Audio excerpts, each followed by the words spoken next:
judulnya itu Sister Act ini tuh sebenarnya cerita tentang tadi suster.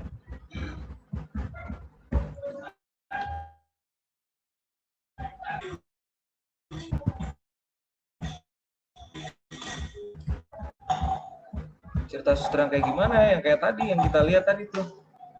Kan kalau kita lihat kan suster yang tadi itu kan yang pengen gue sorotin itu sih ada. Coba nanti deh, coba dari kalian dulu deh masing-masing deh. Ada yang mau cerita nggak? Apa sih yang ditangkap sedikit gitu dari film tadi tuh, cuplikan film tadi? Coba satu-satu deh. Dari Ray dulu Ray. Kan besok. Dari dulu kan.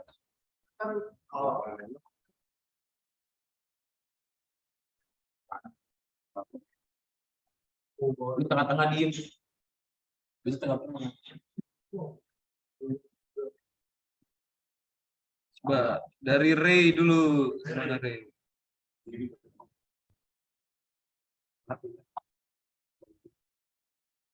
Nggak dengar. Dalam banget. Coba Ray gimana Ray?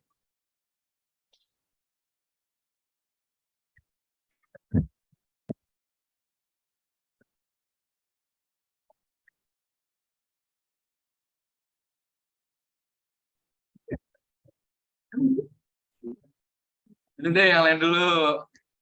Andres. Stop perut. Jadi kita harus bagus kalau jadi. Kita harus copret nama Altum.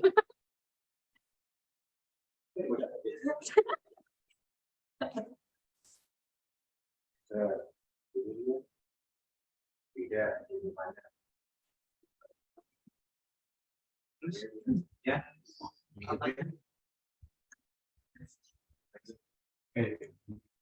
Terus ya tersisa tidak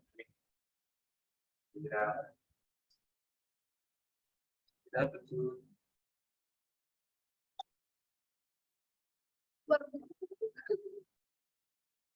Versi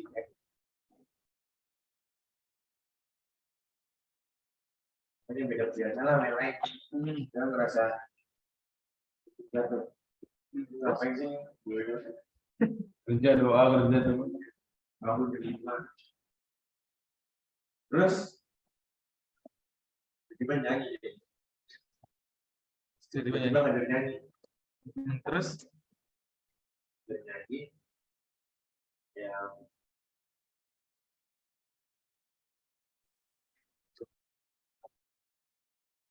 ini apa moral value yang lu tangkap gitu apa? Maksudnya nggak perlu. jelasin film. Iya, bukan jelasin filmnya. Maksudnya yang lu tangkap apa gitu? Itu kayak ngomong lu dia tadi tahu mas kan? Lu kabut ini deh. Ini ada buatannya moral value. Ya ini Kalau bisa dapet bisa sesuatu yang buruk. Jadi contohnya kan dia kan punya klub, tiba-tiba tidak ngasih kerja masuk biarawan terus tiba-tiba dikasih tugas masuk pada sekolah itu yang pada terus jadi baik karena memuji Nabi.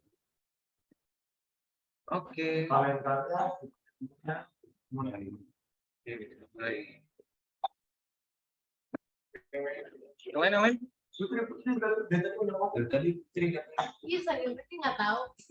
Gemoy. Iya, gemoy banget. Gemoy banget ya. Mengalihkan dunia.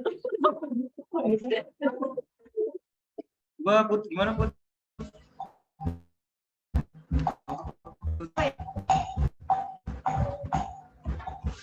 Jelasin dulu.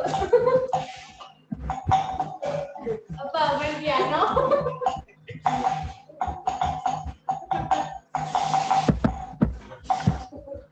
Gimana tuh? SMP. Langsung Live bete. kita tenang kan. Langsung bete. 2000 Live itu.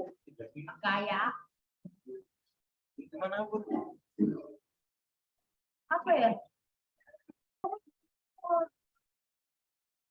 Kak, ya nggak apa-apa kalau mau ceritain lu nggak mas. Kata kamu boleh boleh. Ya, yang lu tangkap aja. Kalau mau ceritain lu nggak kasih telat. Moral value. Nice. Lokok. Iya lokok. Kenapa lokok? Kayaknya apa sih? Kita gimana tuh? Dia mandi. Bentar.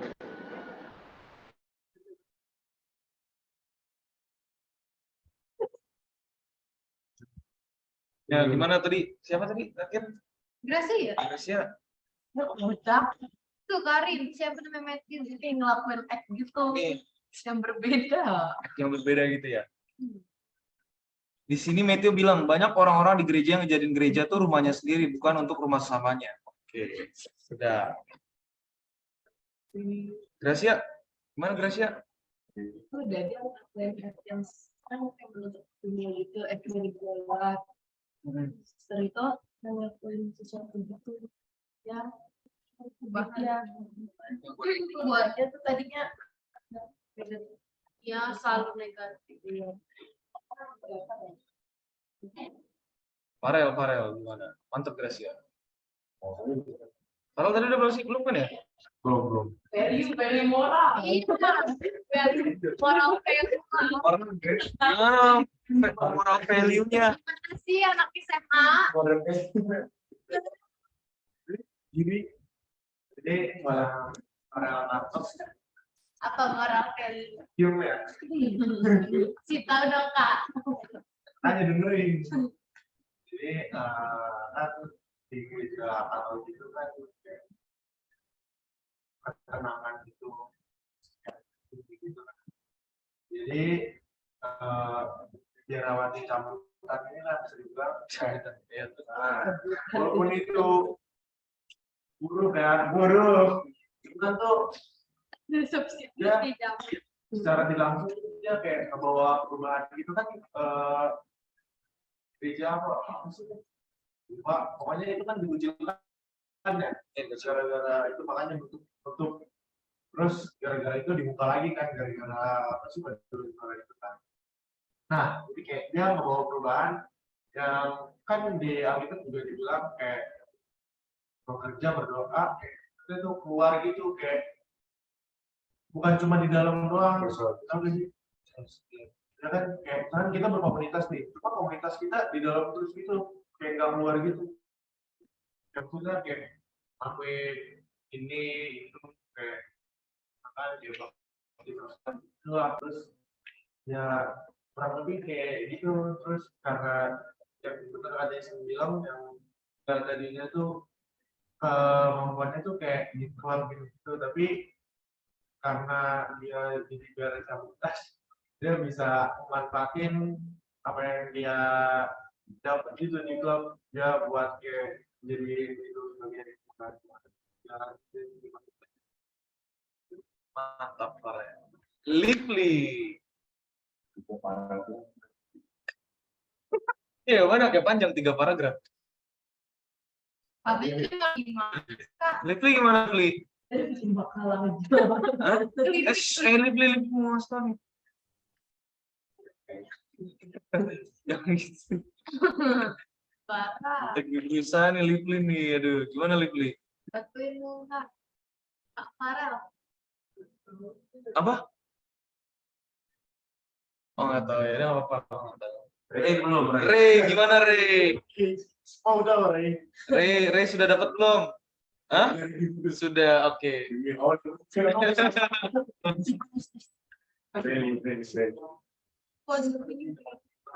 Apa tuh? Lagu-lagu pujian itu Ya, biar tadi. bisa menarik orang jadi lebih baik. Kayak berubah orang menarik. oh ya Iya. Kayak satu lagi itu kayak ikutin zaman kok, Tim zaman. dengan tidak Dengan tidak menghilangkan nilai-nilai keberagaman. Asia. nilai-nilai apa sih?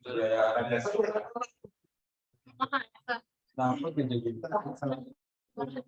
Kemanusiaan. Kan biasanya kayak ikutin zaman kan pergerakan bebas gitu, terus gimana? Yang di Zoom mau ikutan atau gimana? Ini udah mikir banget nih. Ini Karin dulu, Karin ngechat. Orang yang cuma fokus belajar firman sendiri gak sih kok? Padahal kan kita seharusnya punya hubungan kan. Nah, itu Suster yang bantu itu kayaknya mau ngebawa itu biar supaya aktif lagi, supaya ada hubungan sama orang sekitar. Benerin, mantap. Jadi gimana jadi? Ini paling mikir dia tadi begini-begini nih. Itu dia pilok gak sih? Kalau aku beberapa sih yang aku tangkap, cuman nggak tahu ini nyambung apa enggak. Tapi yang aku dapat itu yang sama apa yang hubungan kita bukan di lingkungan itu doang. Jadi gimana caranya kita bisa punya dasarnya di sini nih, di komunitas ini. Kalau misalnya dibawa ke kehidupan kita yang di sini ya, kita ada dasarnya di sini, kayak belajar di sini, tapi dampaknya bisa ke orang luar. Jadi bukan buat ya pokoknya kita bisa berdampak lah buat orang di sekitar kita. Jadi bukan di komunitas doang kan. Terus kita bakat kita, ini yang kedua, bakat kita itu bisa jadi cara kita buat Apa tuh? ngajak orang Tuhan gitu, ngerti gak sih? Kan tadi si suster yang punya kelebihan di dalam musik ini, dia kan tadinya kayak nggak mau kan, tapi dengan dia manfaatin bakatnya itu, jadi orang-orang yang di luar yang tadinya di jalanan gitu-gitu pada mau ke gereja kan, karena orang-orang yang dulu nggak mau ke gereja karena katanya membosankan gitu. Terus lagi, terus jangan memandang orang sebelah mata doang, kayak walaupun orang lain itu kelihatannya kayak misalnya orangnya ini banget gitu kan, duniawi banget atau nakal banget gitu, tapi kita nggak boleh ngelihat dia sebelah mata, karena pasti dia punya kelebihan yang bisa membawa orang mungkin lebih banyak datang. Oke, thank you Jenny. Ata sama Clarissa gimana nih? Mau ikutan? Berikan pendapat? Apa yang didapat? Ata sama Dede. Sama kayak Jenny. Oke, siap. Mantap. Dede gimana? Dede Clarissa? Bingung nih kata-katanya. Ya udah apa. Dede Kirsti.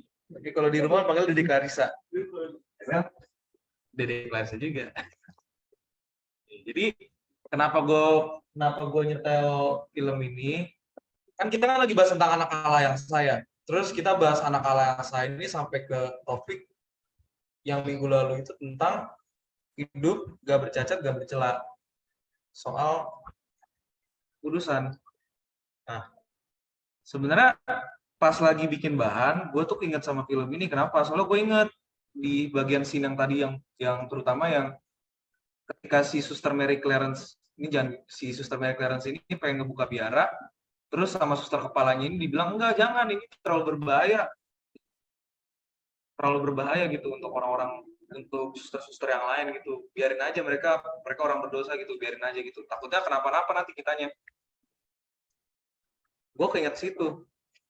Nah, jadi sebenarnya ya, kan bicara soal hidup gak bercacat gak bercela atau bahas tentang kekudusan ini kan kita sering bingung gak sih, kayak kita mandangnya itu kalau hidup gak bercacat gak bercela, hidup yang kudus itu ya hidup yang kayak begini, istilahnya tuh yang cuman hari-hari cuman belajar berdoa, ya udah gitu kan. ke gereja hari Minggu, mungkin kalau yang Kristen ke sekolah Minggu, atau ikut ibadah pemuda, atau mungkin kalau yang Katolik ada bina iman, ya kita ikut-ikut gitu terus. Nah, kita ngebedain antara kegiatan rohani sama kegiatan biasa. Sekolah, belajar di sekolah, terus kita main sama teman, kita lagi bercanda, kita lagi nongkrong. Ada pemahaman yang umumnya dipahamin sama kita itu ya, ini kegiatan rohani, ini bukan kegiatan rohani. Oh, ini ada orang yang suci, ini ada orang yang gak ditargetkan untuk suci. Karena memang kalau boleh jujur, kan gue bukan mendiskreditkan satu agama, gue bukan ini Katolik, karena gue juga dulu sekolah di Katolik dan memang pengajaran Katolik juga benar. Cuman ada segregasi di mana ini bukan cuma di Katolik sih, bahkan di sekelas Hindu, sekelas Buddha itu juga ada sebenarnya. Karena di lingkungan beragama itu ada pengkastaan antara si rohaniwan, si orang suci sama jemaat biasa. Jadi di dunia kita sekarang ini ya, itu tuh pengkotak-kotakannya berasa banget. Karena kan gini, kita kan pasti nuntut mana sih yang benar, mana yang salah, nggak ada yang abu-abu kan. Akhirnya kita pakai itu juga di kehidupan rohani kita. Ini rohani, ini nggak rohani. Dia orang suci, kita jemaat biasa. Nah, akhirnya sudut pandang kayak gitu yang membuat kita tuh kompromi dengan diri kita sendiri. Ngelakuin dosa nih, gue jatuh nih. Ya kan gue bukan orang suci. Kayak kalau orang suci itu kayak dianggapnya itu nggak berbuat dosa lagi. Terus orang suci itu kayaknya yang udah mantep banget ya. Dan kita kayaknya susah untuk kayak begitu tuh. Belum lagi kita ngebeda-bedain nih antara kegiatan rohani, mana kegiatan yang bukan rohani. Dampaknya apa? Kita kompromi sama tindakan-tindakan kita, kelakuan-kelakuan kita, kebiasaan-kebiasaan buruk kita, jatuh kita dalam dosa gitu.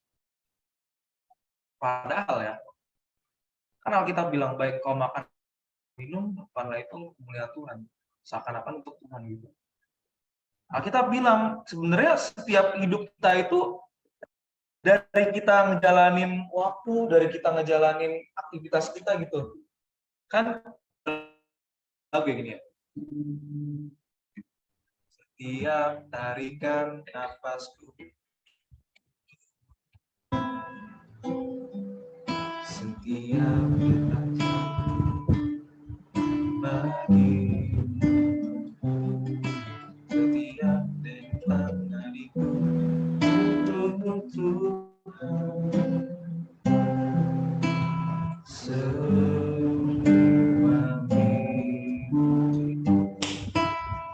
Paulus bilang di kitab Roma gitu, ibadah sejati itu memberikan segenap hidup.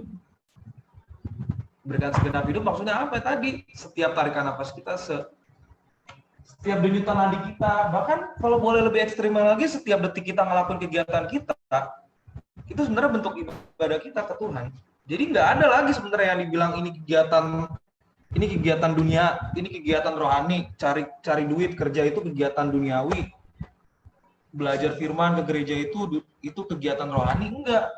Seharusnya kita sebagai orang Kristen yang benar itu kegiatan rohani itu ya semuanya.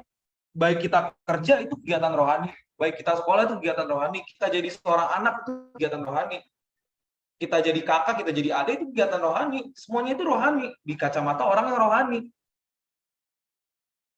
Yang jadi salah itu kita mengkotak-kotakan, ini kegiatan rohani nih, belajar, kerja.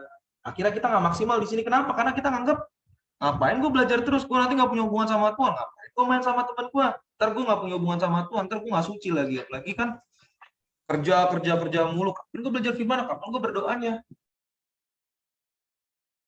Enggak. Semua aktivitas kita bagi orang-orang yang disetting Tuhan jadi anak-anaknya itu kegiatan rohani sebenarnya.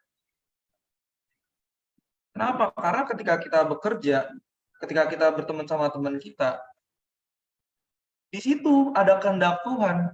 Di situ kita ngelakuin apa yang Tuhan mau. Salahnya kebanyakan kan ya.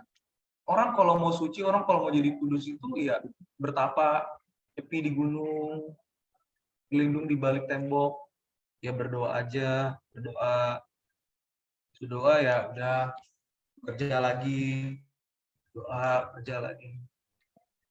Enggak, kekudusan, kesucian itu enggak semudah itu. Kalau misalkan misalnya nih, ini gue lihat ada satu cerita gitu. Jadi ada satu orang, dia lahir di sebuah tempat di mana tempatnya itu cowok semua. Gue nggak tahu agamanya apa, pokoknya dia bilang itu tempat ini tempat orang-orang yang emang khusus dirinya untuk ketemu sama Tuhannya gitu. Jadi si laki-laki ini dari lahir dia dibuang ke sini, dia ditolak sama keluarganya. Dari dia kecil sampai dia mati dia nggak pernah lihat cewek. Karena tempatnya itu di atas gunung, terpencil di hutan. Udah gunung, hutan lagi, terpencil. Dan cewek nggak boleh ke sana. Akhirnya dari dia kecil sampai dia mati dia nggak pernah lihat cewek. Nah, kita kan di sini kan lihat cewek ya. Kita kan lihat cewek ya. Kita suka sama cewek gitu, apalagi ceweknya sesuai dengan tipe kita gitu. Kalau enggak, ya pasti kita sebagai perempuan gitu. Kalau misalkan ada laki-laki yang ngedeketin, misalkan, itu kan pasti lama-lama lulu juga. Nah, gue ngebayangin gitu nih, si cowok ini nggak pernah, si laki-laki ini nih, yang dia di atas gunung ini nih, dia nyepi ini nih, dia nggak pernah lihat cewek dari awal hidupnya sampai dia mati. Beda sama kita nih, yang cowok-cowok kita selalu lihat cewek, gitu kan? Apalagi tinggal buka Instagram gitu, YouTube berseliweran cewek-cewek. Gimana bicara soal kekudusan, kesucian gitu, kalau nggak ada latihannya? Ya kalau misalkan nggak pernah ngelihat cewek dari dia hidup sampai dia mati mah gampang. Nggak ada keinginan untuk memiliki, nggak ada keinginan nafsu, nggak ada keinginan-keinginan yang timbul karena kita melihat perempuan. Karena memang seharusnya kekudusan, kesucian itu ya dibangun di kehidupan kita sehari-hari. Harus ada ujiannya. Kita belajar firman. Kalau nggak ada ujiannya, gimana kita bisa dibilang kita udah paham, kita udah ngerti. Ini kita.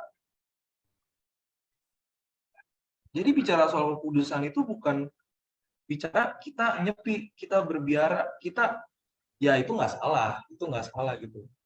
Karena kan kita kalau bisa lihat contoh kan kayak Mother Teresa kan dia akhirnya turun ke orang-orang di bawah kan. Nah mereka emang dilatih untuk kegiatan-kegiatan yang humanis juga turun ke orang-orang di bawah. Cuma lebih dari itu kita juga orang-orang ditargetkan sama Tuhan untuk orang sucinya. Alkitab bilang gitu di kitab Ibrani, kita imamat yang rajani. Kita imam-imam, dibilang imamat yang rajani. Kita ditargetkan untuk jadi orang-orang sucinya Tuhan di tengah-tengah dunia yang hancur kayak begini, di tengah-tengah dunia yang jahat kayak gini. Untuk bisa hidup gak bercacat, gak bercela, itu terlalu mudah gitu. Kalau misalkan standarnya itu ya tadi nyepi di gunung bertapa, karena nggak ada ujiannya. Beda sama kita yang di dunia ini nih, yang sekarang ya kita sekolah, yang sekarang ya kita lagi kuliah, yang sekarang ya kita lagi kerja misalkan. Di setiap tantangan hidup kita, di setiap apa yang kita alamin di hidup kita, itu kan pasti ada kejadian-kejadian ya, entah yang nyenengin, entah yang bikin kita kecewa, entah yang bikin kita marah. Yang kita alamin ini, Tuhan mau kita ngelakuin sesuatu. Mungkin ada yang pengen diubah dari hidup kita. Mungkin kita salah gitu karena kita berharap sama orang lain. Tuhan pengen ngikis itu. Mungkin Tuhan ngelihat itu kita punya kesenangan yang salah nih. Makanya Tuhan kasih mata ke kita. Kita dikikis di situ. Di situ kita lagi membangun kesucian sebenarnya. Jadi kalau dibilang membangun kesucian, itu bukan bicara soal belajar berdoa, tapi nggak keluar, nggak menghadapi dunia ini. Gue nggak percaya gitu kalau misalkan orang bicara soal kekudusan, soal kesucian, tapi dia nggak punya teman, dia nggak punya komunitas, dia nggak kerja, ya dia praktekin apa yang dia pelajarin di mana? Kalau kita tahu yang benar nih, tapi kita nggak ada kesempatan untuk berbuat salah, ya kita tahu kita orang benar dari mana? Ketika ada kesempatan berbuat salah, kita udah belajar firman nih. Kita tahu apa yang harusnya kita lakukan. Kita nggak boleh misalkan yang cowok, misalkan, aduh, gua ini nggak ya? Ini yang cowok pasti harus ngerti nih. Gua nonton nggak ya? Ada kesempatan gitu untuk nonton. Ya, karena kita tahu yang benar gitu. Kita pilih untuk buat benar. Di situ kita baru teruji, kita orang benar. Kenapa? Karena ada kesempatan salah, kita nggak buat salah. Coba kalau nggak ada kesempatan buat salah, terus kita bisa dibilang orang suci atau enggak, bisa dibilang benar atau enggak, ya nggak bisa, nggak ada pengujinya gitu. Ada kesempatan gitu misalkan untuk ngebalas teman kita yang buat salah ke kita gitu. Tapi kita nggak pakai kesempatan itu. Kenapa? Ya karena kita berusaha ngampuni dia. Di situ kita belajar. Di dunia ini kita belajar sebenarnya. Bagaimana kita bisa jadi orang yang nggak bercacat, nggak bercela. Kalau bicara soal nggak bercacat, nggak bercela yang tadi, bagaimana kita menjalani hidup kita gitu. Nggak ada pengkotakan lagi nih. Mana orang rohani, mana orang yang jemaat biasa, mana kegiatan dunia, mana kegiatan rohani. Enggak. Di mata kita, itu semuanya rohani. Baik kau makan atau minum, lakukan itu seakan-akan untuk Tuhan.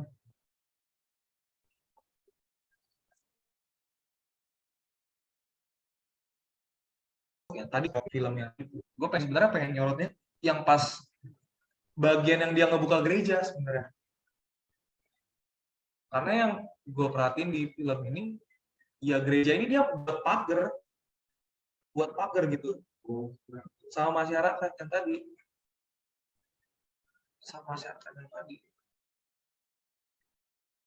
Gimana mempraktekkan firman, gimana mempraktekkan kasih, gimana bisa dibilang orang suci kalau kita nggak ada perbuatan kesama kita.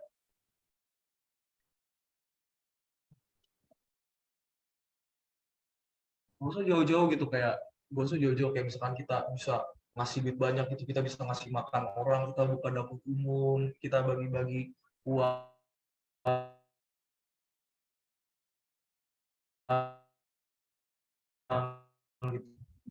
gitu. Kita ngelakuin apa yang kita pelajarin gitu. Bisa nggak sih kayak kita belajar nih, kalau cowok itu dihormatin, cewek itu dikasihi, dan kita punya orang tua. Alkitab juga bilang hormatilah ayah dan ibumu. Gimana kita bisa tunduk sama ayah kita? Gimana kita bisa mengasihi ibu kita? Kita tunduk juga ke ibu kita. Itu semua kan ada gitu di kehidupan kita sehari-hari. Kalau dibilang gak bercacat, gak bercela, bukan kita nggak punya kesenangan lagi, bukan kita nggak punya kegiatan lagi, bukan kita nggak belajar lagi, kita jadi pendeta aja, kita jadi pastor aja. Enggak. Di setiap hidup kita, apapun yang nanti kita alami, apapun yang kita lakoni sekarang, itu untuk Tuhan. Pelajar. Gimana sih pelajar yang nyenengin hati Tuhan? Gimana sih pelajar yang sesuai gitu sama yang Tuhan mau? Gimana sih seorang kakak? Gimana sih kalau menjadi kakak ini yang sesuai yang Tuhan mau? Gimana sih menjadi adik yang sesuai yang Tuhan mau? Ketika kita belajar firman Tuhan, kita nemuin nih, oh begini ya ternyata ya, laki-laki dihormatin. Oh, cewek itu dikasihi ya. Oh, kalau marah tuh begini ya. Oh, kalau punya uang tuh dipakai untuk membangun hubungan ya. Oh. Ketika kita dapat nih pengertian-pengertian, terus kita lakuin di hubungan-hubungan kita, kakak kita ke mama kita, ke papa kita, atau ke teman kita. Di situ kita sebenarnya lagi membangun hidup kita. Gak bercacat, gak bercela.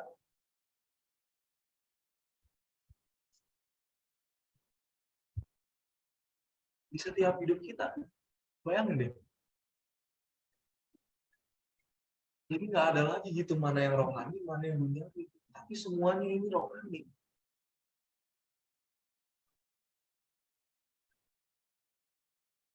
Kita lagi bahas tentang kekudusan, lagi bahas gak bercacat, gak bercela ya.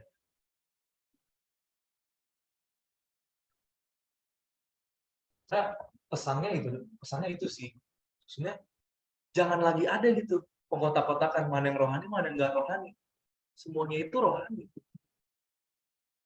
Tergantung, tapi rohani atau enggaknya itu tergantung kita. Kita punya kebiasaan belajar firman atau enggak.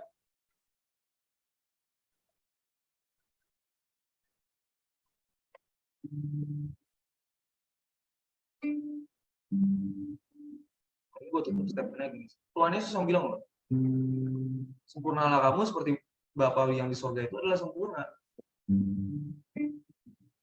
Kalau misalkan kita mikir gitu, susah kan jadi suci, susah kan, susah, gak bercacat, gak bercela gitu, susah buat seperti itu. Yang ngomong Tuhan Yesus. Kan ada ayat yang di Alkitab ya. Bagi manusia memang itu mustahil, tapi bagi Tuhan itu tidak ada yang mustahil. Kan banyak orang pakai ayat ini kan untuk gimana supaya dari sakit jadi sembuh, dari miskin jadi kaya, dari nggak punya ini jadi punya itu. Tapi mereka nggak lihat konteksnya. Konteks ayat ini maksudnya adalah kalau kita lihat ya di belakang ya, ini ada orang-orang yang tanya ke Tuhan Yesus gitu. Tuhan Yesus jelasin yang perumpamaan itu lebih mudah lebih mudah onta itu masuk yang lubang jarum itu, tau nggak? Lebih mudah seorang onta itu masuk lubang jarum dibandingkan orang kaya masuk surga. Tuhan Yesus tuh lagi ngasih standar-standar sebenarnya. Tuhan Yesus lagi ngejelasin gitu. Karena orang yang nanya itu melihat nih, aduh, gila Tuhan, kalau pengen sempurna susah banget sih. Kalau kayak gini siapa yang diselamatkan? Baru keluar statement yang ini. Memang bagi manusia itu mustahil, tapi bagi Tuhan tidak ada yang mustahil. Jadi bicara nggak ada yang mustahil ini perubahan karakter. Yang di Matius 5 ayat 48 itu Tuhan Yesus bilang, sempurnalah kamu seperti Bapamu di surga adalah sempurna. Jadi kalau misalkan ada yang pakai ayat ini untuk bicara soal jadi sakit, jadi sembuh, dari miskin jadi kaya, kurang tepat. Tapi ini bicara soal perubahan karakter. Tuhan Yesus yang bilang gitu, bisa. Dan kalau Tuhan Yesus bilang bisa, pasti kita bisa. Ini jadi masalah, kita nggak mau. Susah gitu untuk ganti kesenangan kita gitu. Kita menganggap gitu kayak, aduh kalau gue ikut Tuhan kayak begini, apa untungnya buat gue? Mana ya? Kesel lagi gue nggak bahagia. Karena emang dunia tuh nawarin kebahagiaan, tapi kebahagiaan yang salah. Tapi kalau kita berani gitu, melangkah gitu, ya kita bakal nemuin puas yang sesungguhnya, kebahagiaan yang sesungguhnya gitu.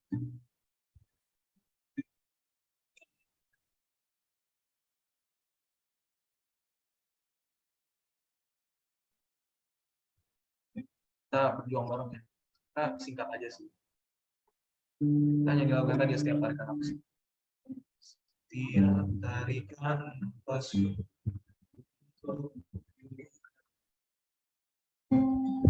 Setiap detak jantungku bagiku.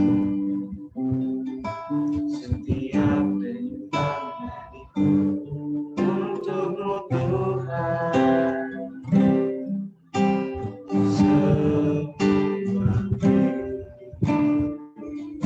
Setiap tarikan nafasku, setiap tarikan nafasku untukmu Tuhan.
kami mampu Tuhan untuk memandang seperti yang Kau mau Tuhan dalam hidup kami.